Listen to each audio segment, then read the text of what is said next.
Mr. Secretary, thank you. Hello, Coast Guard Academy.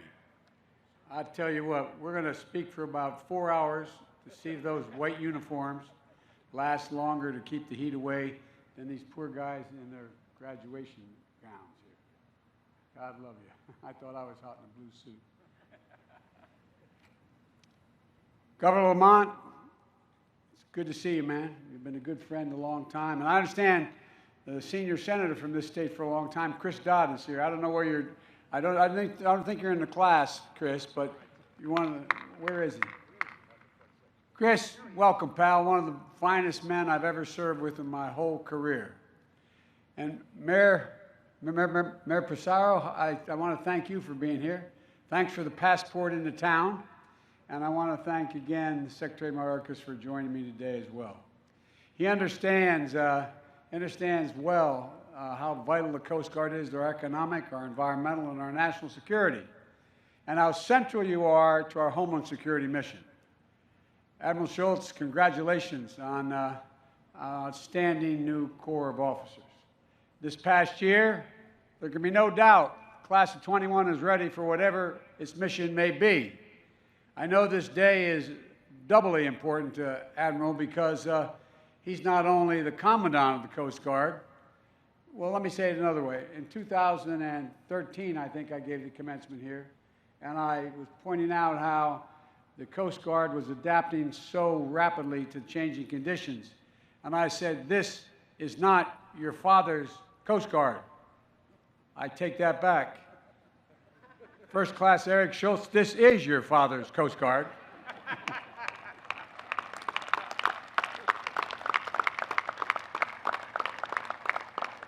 And I know it probably embarrasses me to point you out and say that, but I had a son in the United States military. He was very proud. He was a Major U.S. Army, won the Bronze Star, anyway.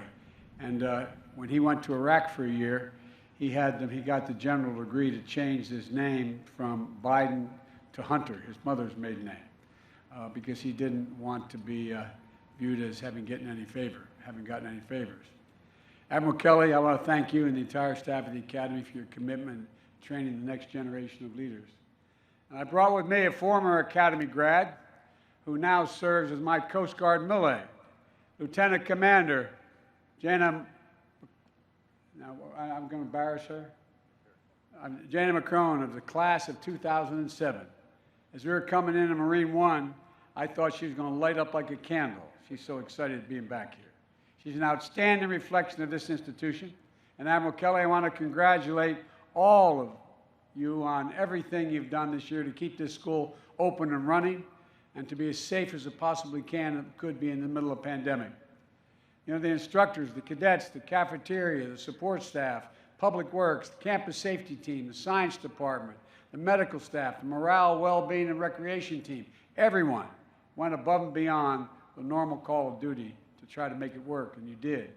And I hear that Mrs. Paula Springer's cookies for cadets were particularly a boost in morale. And what you all achieved together embodies the Coast Guard creed, always ready. Always ready. I want to thank you. Cadet Seiler, for speaking on behalf of your class, and congratulations on earning the honor of being the class of 21's distinguished graduate. But most importantly, I want to thank your parents and families for everything they have done to support you and all of you, and those watching online as well. Not all can be here. You've raised these cadets to be fierce patriots, as well as young people of incredible courage and determination. You are the ones who first installed in them the sense of service, who helped them hear the calling of higher duty. So it's your day, too. Cadets, stand up, turn around, and salute your parents. Get up, up, up, up.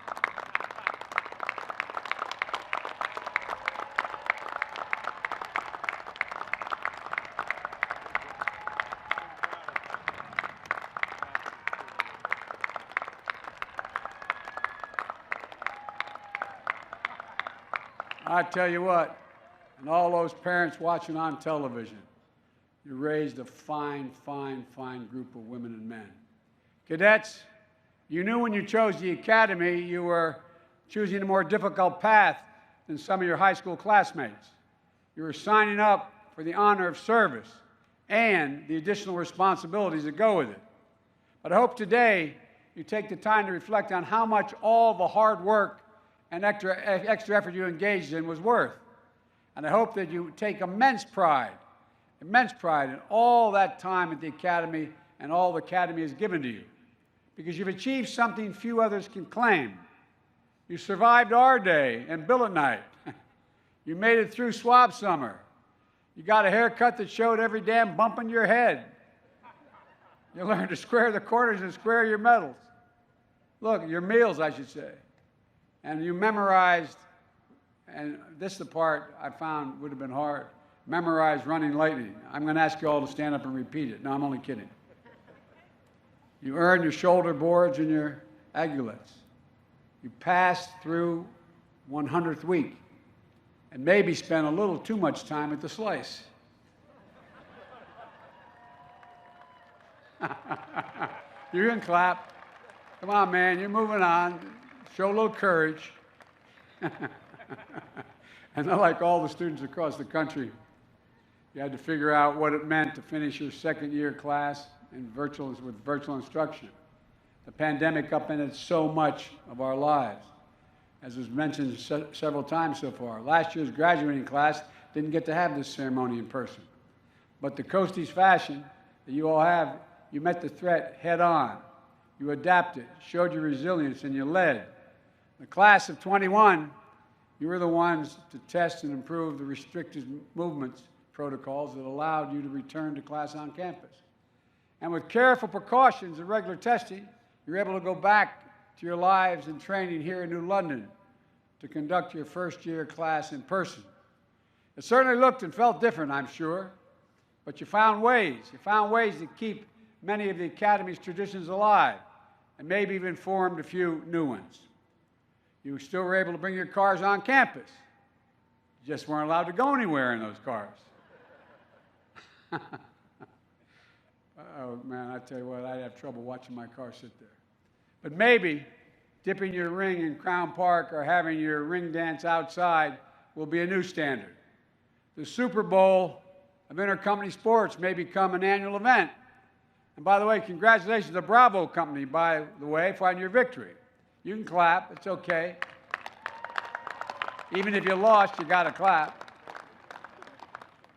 And though everything you found through it all, you found ways to excel in the classroom and in athletics.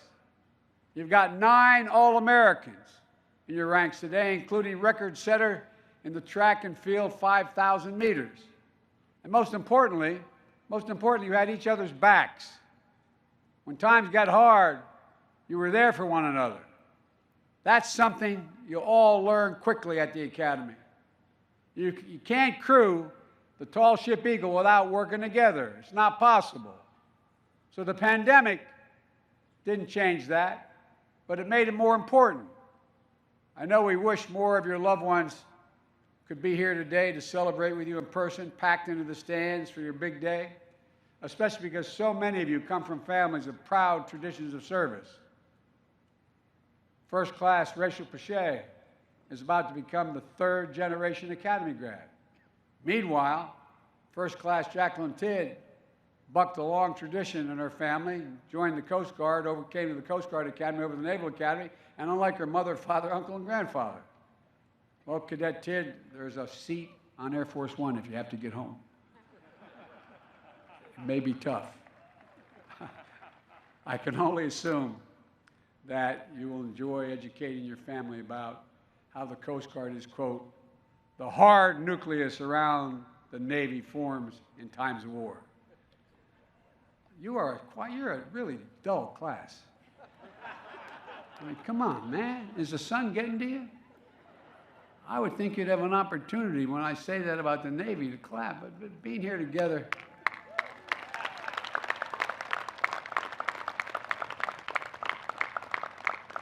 But all kidding aside, being here together is a victory in and of itself, an important marker in the progress we've made to turn the tide of this pandemic. It's a testament to the skill and military discipline, sense of responsibility you already embody. So there's no doubt in my mind that the 140th graduating class of the United States Coast Guard Academy will reflect the very best of our country and the proudest traditions of our service. Look, in just a few minutes, you will be ensigns in the U.S. Coast Guard. But the only anchor cadet is the only one going home with $240 in his pocket. And before I go much further, as your Commander-in-Chief, I've been looking forward to being able to do this for a long time. I want to keep a long-standing tradition that, and here it goes, I hereby absolve all those serving restrictions of minor infractions absolved. Now, you have no idea how much I wish I'd have been able to do that at my graduation. At my graduation from the University of Delaware. Because I need, as we say in my faith, I needed absolution. You all think I'm kidding, I'm not. Minor infractions like using a fire extinguisher to hose down an RA, but other than that, nothing much. Look, cadets, today you're joining a chain of service that links each of you to our history. It's a connection to the very earliest days of our nation as part of this country's oldest continuous seagoing service.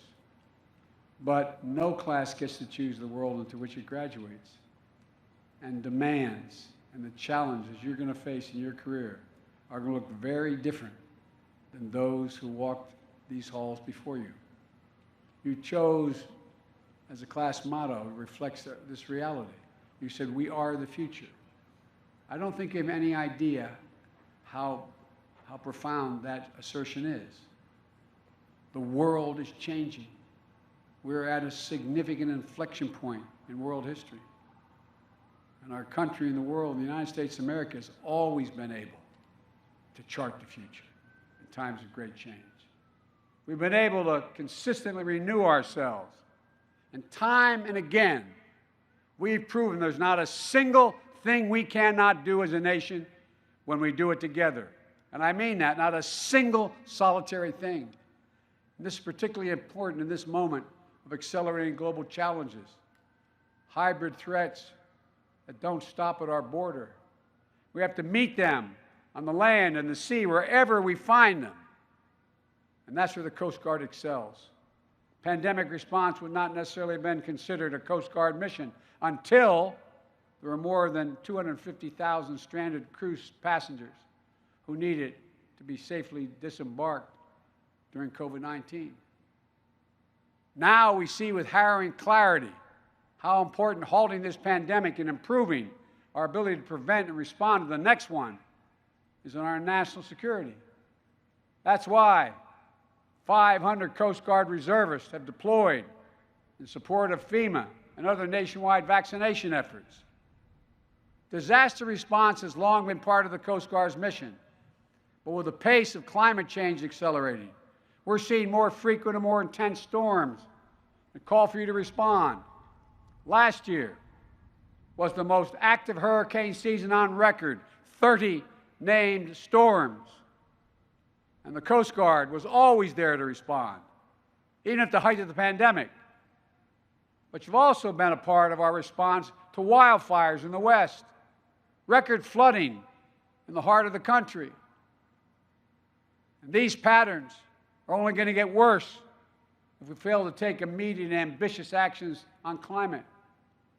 Whether it's interdicting illicit drug shipments at sea before they enter the United States, or your stewardship of the environment, the Coast Guard has always recognized the broader definition of our national security.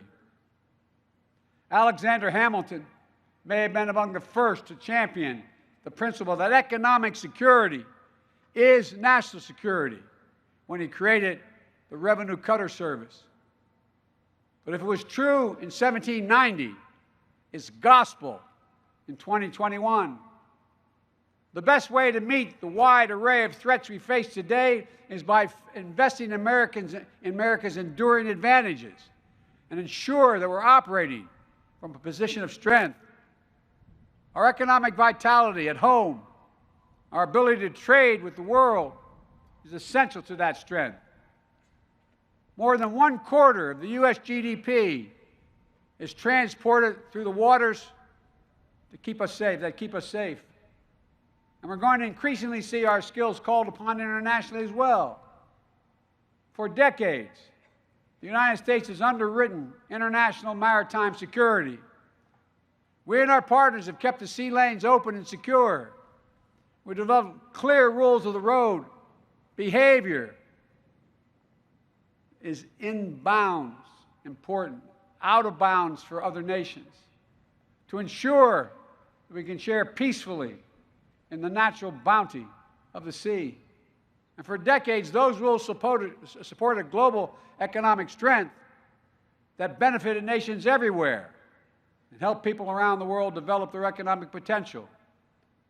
But as you know, increasingly, we're seeing those rules challenged, both by the rapid advance of technology and the disruptive actions of nations like China and Russia, with whom I've had direct discussions of this with President Xi as well as President Putin. Long-standing basic maritime principles like freedom of navigation are a bedrock of global economic and global security. When nations try to game the system or tip the rules in their favor, it throws everything off balance. That's why we are so adamant that these areas of the world that are the arteries of trade and shipping remain peaceful, whether that's the South China Sea, the Arabian Gulf, and increasingly the Arctic. It's of vital interest to America's foreign policy to secure unimpeded flow of global commerce. And it won't happen without us taking an active role to set the norms of conduct, to shape them around democratic values, not those of autocrats. That's why we'll continue to support the United Nations Convention on the Law of the Seas, which outlines many of the key principles to ensure that our waters of our planet are not exploited by any one nation, but are preserved for the benefit of all. But they're being challenged now, all of it.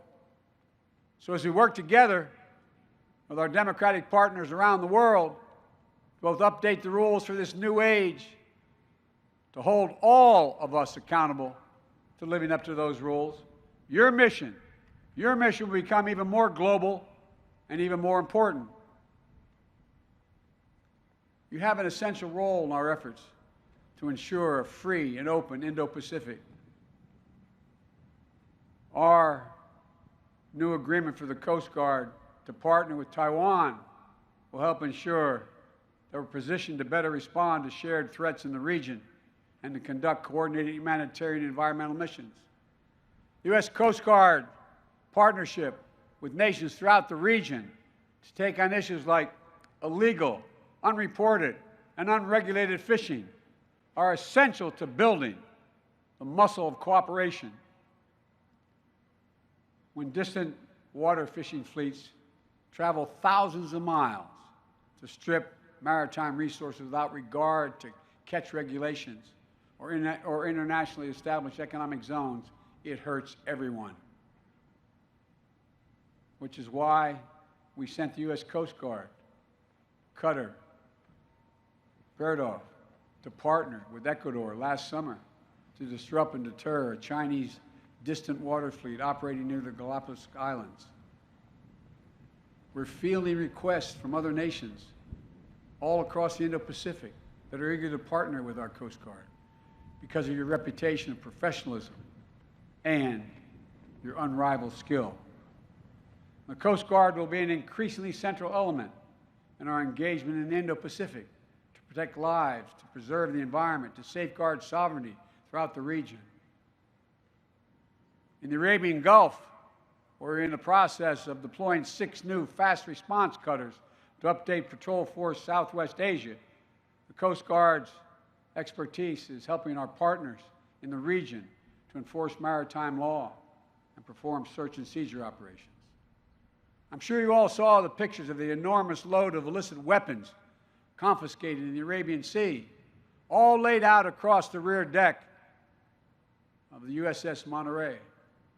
Coast Guard was critical to that seizure and to keeping those weapons out of conflict in the region.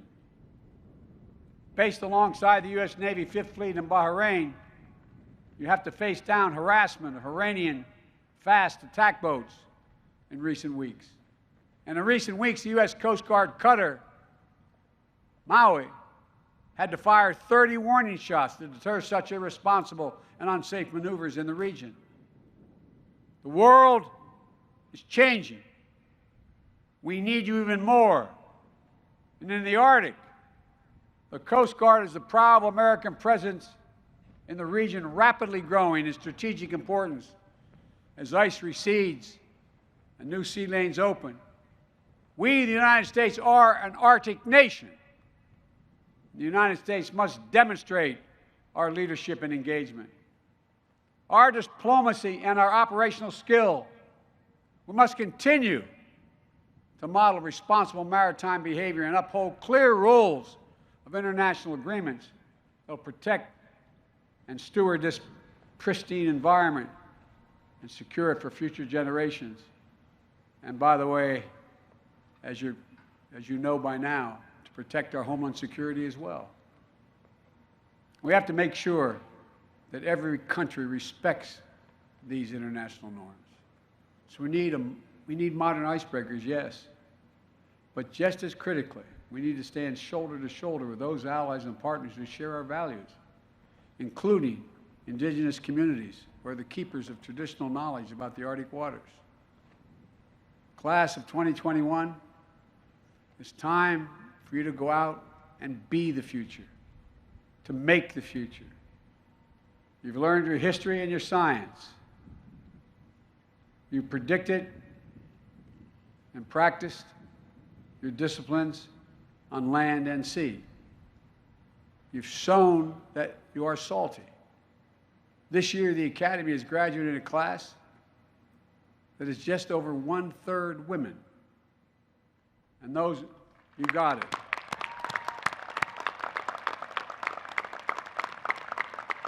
I was telling the Commandant, I just appointed 3 women as combatant commanders around the world.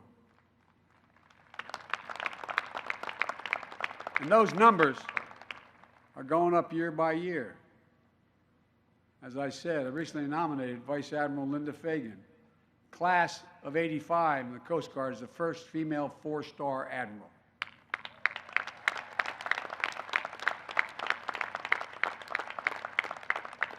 We need to see more women at the highest levels of command. We have to make sure that women have the chance to succeed and thrive throughout their careers. There's a saying that we use in a different context, a Chinese saying. It says, women hold up half the world. It's an absolutely stupid position not to make sure they represent at least half of what we do. Every member of our armed forces should feel safe and respected in the ranks. That's why my administration is committed to taking on the scourge of sexual assault and harassment in the military. You're joining a service that not only serves as America's front line, it increasingly looks like America. This year's class is also just over 1/3 underrepresented minorities, including some of the highest number of African Americans, Asian Americans, and Pacific Islanders. Each of you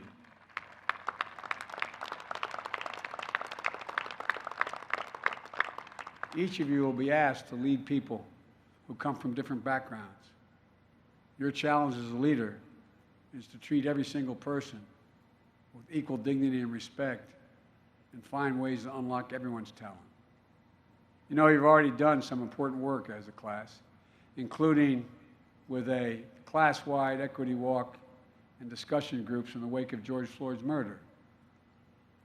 Our national successes depend on our capacity to harness the full range of ideas and experience that exists in our country and deliver on the promise of the American dream for all America. You know, America's unique. America is the only country in the world that's founded on an idea. You can define every other country in the world based on ethnicity or geography. We're the only one based on an idea, not a joke. The idea was, we hold these truths to be self-evident, that all men and women are created equal, endowed by their Creator with certain inalienable rights, life, liberty, the pursuit of happiness.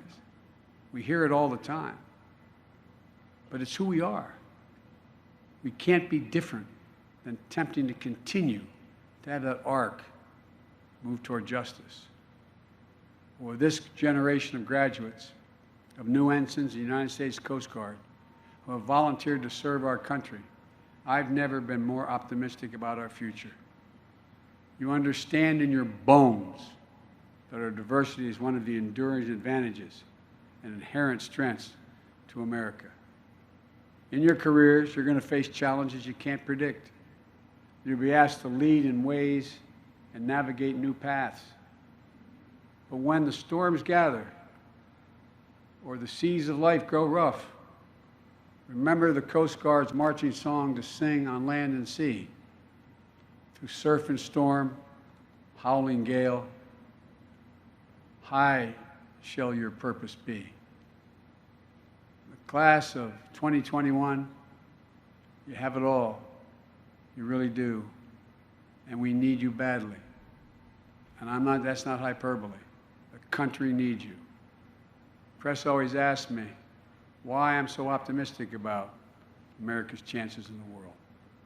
And I've said from the time I decided to run, because of this generation, you're the most progressive, best educated, least prejudiced, most open generation in American history.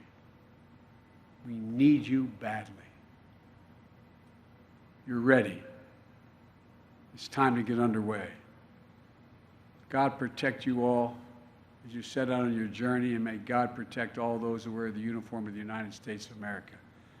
God bless America. Thank you very much.